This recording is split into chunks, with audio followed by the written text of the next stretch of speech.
NIT में पिछले हफ्ते टी20 विश्व कप में भारत की हार के बाद छात्रों के बीच हुई झड़प के कारण तनावग्रस्त संस्थान में सीआरपीएफ भी तैनात कर दी गई है। घटना का जायजा लेने के लिए मानव संसाधन विकास मंत्रालय के एक दल ने आज एनआईटी श्रीनगर परिसर का दौरा किया। तमाम राजनीतिक दलों ने भी घटना की निंदा करते हुए छात्रों को सुरक्षा की मांग की है। श्रीनगर के राष्ट्रीय प्रौद्योगिकी संस्थान में छात्रों पर हुए लाठीचार्ज और उसके बाद के हालात पर केंद्र सरकार गहरी नजर रखे हुए है। घटना का जायजा लेने के लिए मानव संसाधन विकास मंत्रालय के एक दल ने बुधवार को एनआईटी श्रीनगर परिसर का दौरा किया। निदेशक और उप सचिव रैंक के एक अधिकारी वाले 2 सदस्यीय दल ने कैंपस जाकर हालात का जायजा लिया और छात्रों की बात सुनी। इससे पहले केंद्रीय गृह मंत्री राजनाथ सिंह ने जम्मू कश्मीर के मुख्यमंत्री महबूबा मुफ्ती से फोन पर एनआईटी की स्थिति पर चर्चा की है।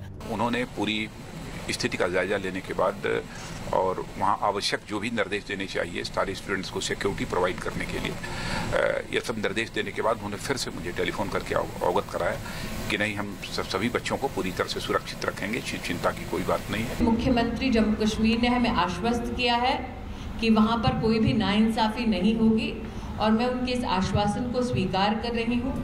महबूबा मुफ्ती ने उन्हें इस मुद्दे पर गौर करने और तत्काल कार्रवाई का आश्वासन भी दिया है। राज्य सरकार ने इस मामले को गंभीरता से लेते हुए छात्रों को सुरक्षा का पूरा भरोसा दिया है।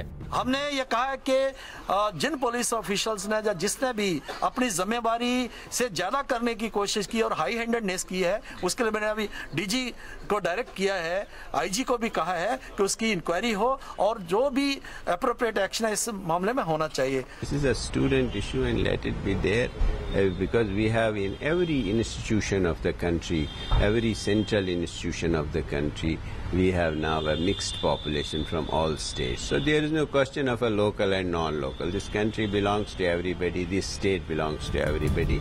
एनआईटी में बृहस्पतिवार रात से ही तनाव बना हुआ है। कश्मीरी छात्रों और बाहरी छात्रों के बीच भारत की हार के बाद मारपीट हुई थी। कश्मीरी छात्रों ने भारत की हार का जश्न मनाया था, जबकि बाहरी राज्य के छात्रों ने इसका विरोध किया। शनिवार को सभी पक्षों के बीच सुलह का प्रयास करते हुए एनआईटी में अकादमिक गतिविधियों को 2 दिनों के लिए बंद रखा गया था। कश्मीर के बाहर के छात्रों ने असुरक्षा महसूस होने की बात कही और परिसर से जाने की कोशिश की, जिसके बाद उनकी पुलिस के साथ मुठभेड़ हुई और पुलिस के लाठीचार्ज में कुछ छात्र घायल भी हो गए।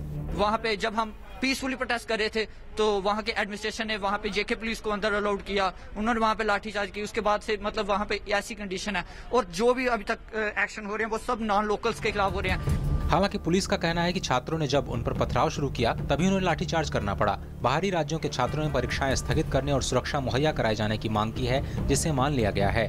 मंगलवार को रात परिसर में सीआरपीएफ के जवान तैनात किए गए। घटना के खिलाफ जम्मू में कई जगहों पर प्रदर्शन हुए हैं। अभिभावकों ने भी छात्रों को सुरक्षा दिए जाने की मांग की है। They are being intimidated by the outside and inside, and we want that our ward should be safe and sound there. ऐसे थोड़ा बिना मतलब लाठीचार्ज करोगे, पिटाई करोगे। तमाम राजनीतिक दलों ने भी घटना की निंदा करते हुए छात्रों को सुरक्षा देने की मांग की। एनआईटी में करीब 2500 छात्र और 400 अकादमी स्टाफ सदस्य हैं। संस्थान के ज्यादातर छात्र बाहर के हैं। छात्रों के करियर का मसला तो अहम है ही, उनकी सुरक्षा भी बेहद जरूरी है। श्रीनगर से अजय विक्रम सिंह और जम्मू से संजीत खजूरिया के साथ news night desk DD news. NIT Srinagar के घटनाक्रम पर केंद्र भी नजर बनाए हुए है। केंद्र की तरफ से भी विद्यार्थियों को सुरक्षा का पूरा आश्वासन दिया गया है। हमारे संवाददाता सुधाकर दास ने इस बारे में प्रधानमंत्री कार्यालय में राज्य मंत्री डॉक्टर जितेंद्र सिंह से खास बातचीत की। श्रीनगर एनआईटी में जो कुछ हो रहा है आप करीब से नजर रख रहे हैं, सरकार किस तरह से पूरे मसले को देख रही है? नहीं, निश्चय सरकार चिंतित भी है और मैं ये भी बात बड़ी स्पष्ट कर देना चाहूँगा व्यक्तिगत तौर से भी और सैद्धांतिक तौर पर भी कि हम विद्यार्थियों के प्रति या छात्रों के खिलाफ किसी प्रकार के बल प्रयोग अथवा ताकत या फोर्स के इस्तेमाल के पक्ष में नहीं है। और यदि वहाँ पर जिस प्रकार का लाठीचार्ज हुआ है अगर उसका औचित्य नहीं था तो इसकी भी छानबीन होनी चाहिए और होगी भी। हमारी वहाँ के मुख्यमंत्री महबूबा मुफ्ती जी से भी बात हुई है, director general police Rajendra Kumar ji से निरंतर संपर्क बना हुआ है और हमें आश्वस्त किया गया है कि आगे की जितनी भी रणनीति रहेगी संवेदनशीलता के साथ रहेगी।